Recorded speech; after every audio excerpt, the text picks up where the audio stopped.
আসসালামু আলাইকুম। আমি আমার পুলিশ ভাইদের যারা নিরীহ অত্যাচারিত, যারা এখন জীবনের সংখ্যায় আছে, তাদের ব্যাপারে গতকালকে দুটি লাইভ করেছিলাম, যার ফলে সারা বাংলাদেশ থেকে আমার ছাত্রসহ অসংখ্য পুলিশ, বিশেষ করে কনস্টেবল, তারা আমাকে সারা রাত্রি ফোন দিয়েছেন যে স্যার এই কথাগুলো কখনো বলেন নাই। কারণ পুলিশের মধ্যে যে বৈষম্য আছে, সে বৈষম্য আপনারা কল্পনাই করতে পারবেন না।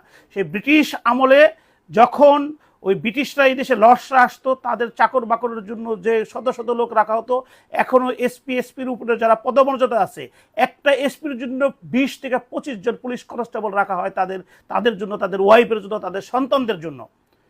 আর আমরা সেই পুলিশ, কিন্তু পুলিশ বাহিনীতে এই পুলিশ কনস্টেবল ভাইয়েরা যোগ দিয়েছেন, এই পুলিশ বাহিনী তারা যোগ দিয়েছেন দেশ সেবা করার জন্য, কিন্তু তাদেরকে তাদের পার্সোনাল কাজে ব্যবহার করা হয়।